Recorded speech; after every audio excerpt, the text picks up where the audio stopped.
Assalamualaikum pemirsa semua. Saya harap semoga pemirsa semua selalu dalam keadaan sehat dan selalu dalam lindungan Allah Subhanahu wa taala.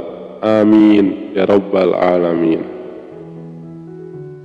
Pada video ini saya akan bercerita mengenai kisah Abu Nawas disembelih dan dijadikan bubur. Pada suatu hari, Abu Nawas memasuki perkampungan orang-orang Baduy. Karena merasa lelah dan ingin beristirahat, maka ia terus berjalan ke arah pinggiran desa. Lalu dia menemukan sebuah pohon yang rindang. Abu Nawas beristirahat di bawah sebatang pohon rindang itu. Ia merasa hawa di situ amat sejuk dan segar, sehingga tidak berapa lama kemudian mengantuk dan tertidur. Lalu Abu Nawas merasa dilempar ke atas lantai tanah. Ia pun bangun dan terheran, sembari menengok kanan kiri. Ternyata ia berada di sebuah ruangan pengap berjeruji besi seperti penjara. "Hai, keluarkan aku! Kenapa aku dipenjara di sini?" teriak Abu Nawas. Lalu muncullah seorang Baduy bertubuh besar. "Jangan teriak-teriak, cepat makan ini," kata orang Baduy sembari menyodorkan piring ke lubang ruangan Abu Nawas. Namun Abu Nawas tidak makan. Dia bertanya, "Mengapa aku di penjara? Kau akan kami sembelih dan akan kami jadikan campuran bubur," kata orang Baduy itu. "Sejak kapan kalian makan daging manusia?" kata Abu Nawas. "Oh, sejak lama, setidaknya sebulan sekali kami makan daging manusia," jawab orang Baduy itu. "Dari mana saja kalian dapatkan daging manusia?" tanya Abu Nawas lagi. "Kami tidak mencari kemana-mana, hanya setiap kali ada orang masuk atau lewat di desa kami, pasti kami tangkap dan akhirnya kami sembelih untuk dijadikan bubur," jelas si Baduy besar itu. Abu Nawas diam sejenak. Ia berpikir keras bagaimana caranya bisa meloloskan diri dari bahaya maut ini. Ia juga merasa heran kenapa Baginda tidak mengetahui bahwa di wilayah kekuasaannya ada kanibalisme, ada manusia makan manusia. Barangkali para menteri hanya melaporkan hal yang baik-baik saja.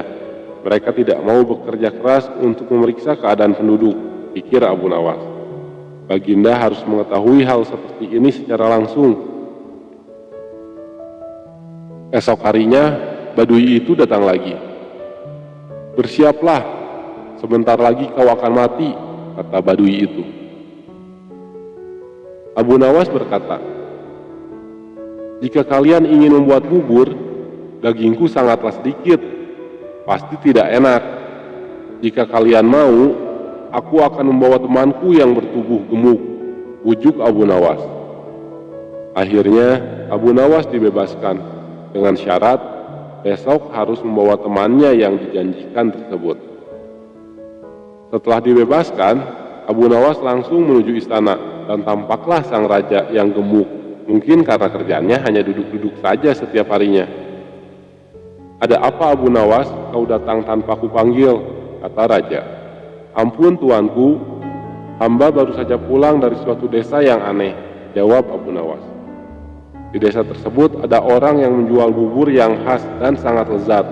Di samping itu, hawa di desa itu benar-benar sejuk dan segar," tambah Abu Nawas. "Aku ingin berkunjung ke desa itu. Pengawal, siapkan pasukan," kata raja. "Ampun tuanku, jangan membawa-bawa pengawal. Tuanku harus menyamar jadi orang biasa. Jika bawa-bawa tentara, maka orang sedesa akan ketakutan dan tuanku akan dapat melihat orang yang menjual bubur khas itu." Akhirnya, dengan penampilan seperti rakyat biasa, raja mengikuti Abu Nawas ke perkampungan orang-orang Baduy kanibal. Abu Nawas mengajak Baginda masuk rumah besar tempat orang-orang makan bubur. Di sana mereka membeli bubur. Baginda memakan bubur itu dengan lahapnya. "Betul katamu, bubur ini memang lezat," kata Baginda. Setelah makan, Baginda diajak ke tempat pohon rindang yang hawanya sejuk. "Betul juga katamu, di sini hawanya memang sejuk dan segar. Ah, aku kok mengantuk sekali," kata Baginda. "Tunggu tuanku, jangan tidur dulu. Hamba pamit mau buang air kecil di semak belukar sana, kata Abu Nawas. Baik, pergilah Abu Nawas, kata raja. Baru saja Abu Nawas melangkah pergi, Baginda sudah tertidur. Tapi ia segera terbangun lagi ketika mendengar suara bentakan keras. Hei orang gendut, cepat bangun atau kami sembelih di tempat ini.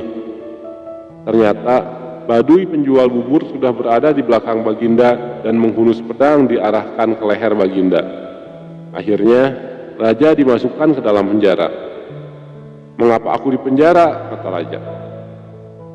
Besok kau akan kami sembelih, dagingmu kami campur dengan tepung gandum dan jadilah bubur yang terkenal lezat, kata orang Baduy itu. Hah? Apa? Jadi yang kumakan tadi? Raja terkaget. Betul, kau telah memakan bubur kami, bubur manusia. Jelas orang Baduy itu. Baginda mau muntah, tapi tak bisa. Sekarang tidurlah, berdoalah, sebab besok kau akan mati. Orang Baduy itu menambahkan. Tunggu, kata raja. Mau apa lagi? Jawab orang Baduy. Berapa penghasilanmu sehari dari menjual bubur itu? Tanya raja. 500 dirham, jawab orang Baduy. Cuma segitu ya? Aku bisa memberimu 500 dirham hanya dengan menjual topi, kata raja. Ah, masa? Jawab orang Baduy sedikit meragukan.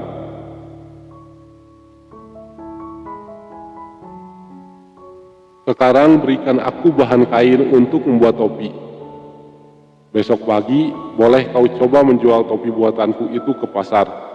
Hasilnya boleh kau miliki semua. Jelas sang raja.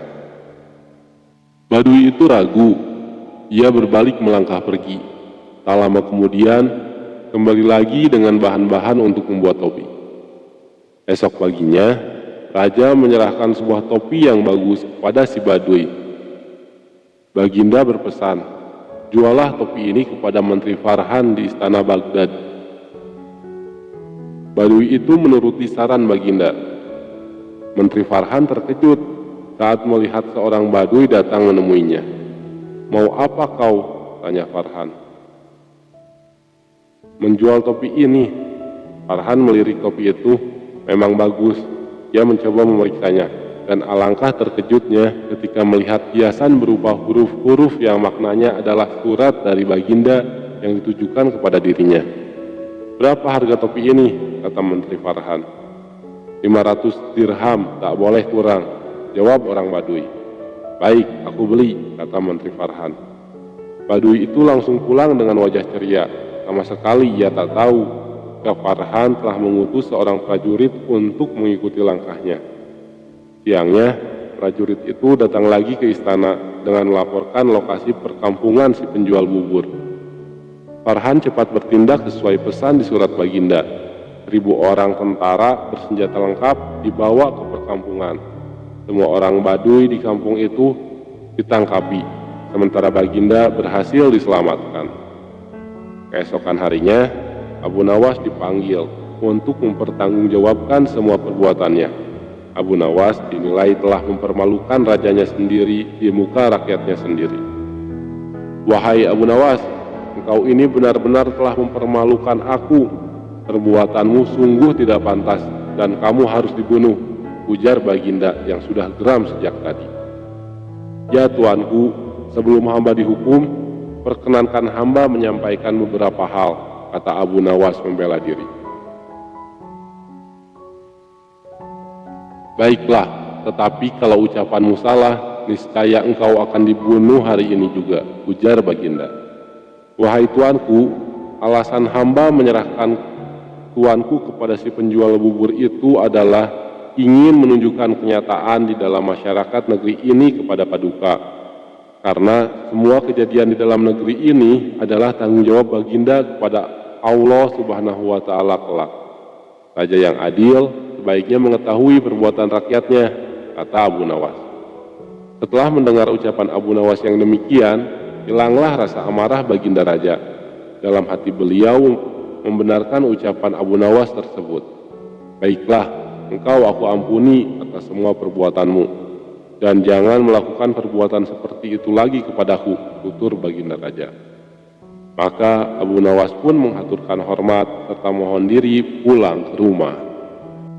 Itulah kisah Abu Nawas yang hendak dijadikan bubur oleh orang Baduy. Semoga kita semua bisa mengambil pelajaran dari kisah tersebut. Semoga video ini bermanfaat. Terima kasih sudah menonton video ini sampai selesai. Sampai jumpa lagi di video kami lainnya. Wassalamualaikum warahmatullahi wabarakatuh.